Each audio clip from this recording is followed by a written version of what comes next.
So, yeah, it's fairly early morning here in my world. And I just want to say that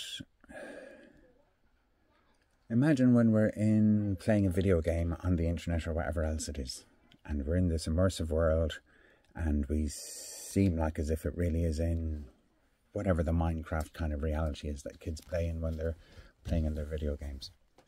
And it's a game in which you're doing whatever it is, but there are people out there who are also in the game.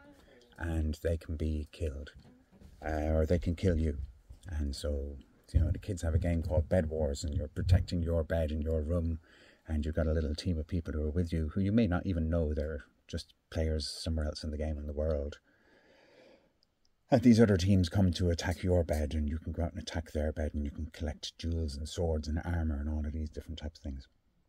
But the thing I'm trying to say here is, when you get killed in the game, you the human who's playing the game and have a little avatar in the game that you're imagining yourself to be, and you're identifying as this avatar. When the avatar in the game gets killed and then respawns, and you're like, oh, right, I'm going to go get revenge on these ones, or I'm going to go and whatever, or I'm going to build my bed defenses better. The avatar doesn't remember what happened in the previous life. Yeah? But the you, with your mind, who's immersed in the game, you remember having been killed in the last life.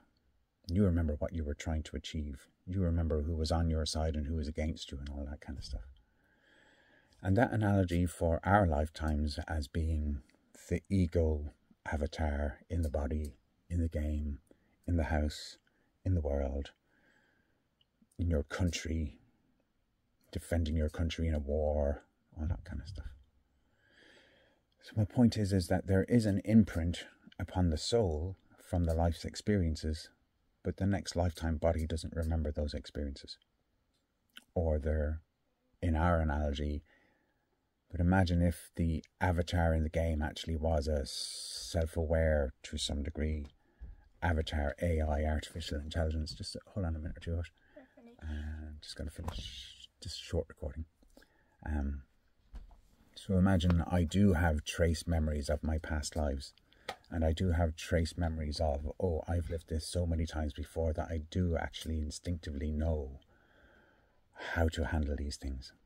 And then imagine there's a final lifetime where this game is going to close down, not because there's particularly anything wrong with it, but there's a next new evolution of consciousness going on.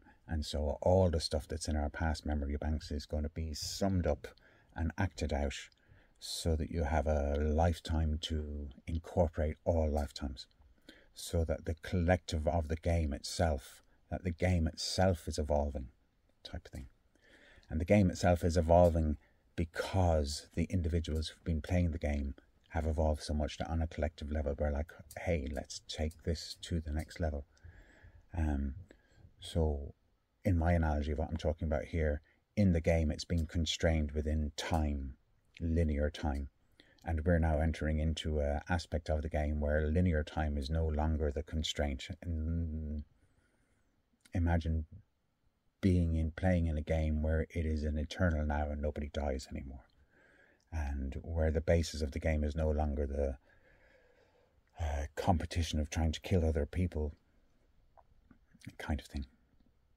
Yeah, so that's what I'm on about today. And so in that, there's the clearing of our emotional fields. Our emotional fields are holding past life traumas, which are specifically designed in this lifetime to be our early life experiences. And those early life experiences become our traumatized identification personality with, oh, I've got this stuff to learn about that I didn't learn about so well in previous lifetimes, or whatever. You know, the example of having had rage in past lives where you're really good at doing all the killing, but in order to move into a version of the game where people don't kill each other anymore, then you've got to process the habitually learned, oh, the way to do this is to just kill other people instead of cooperate. And this is roughly what we're in these days, is a way of expressing what I'm saying. There you go.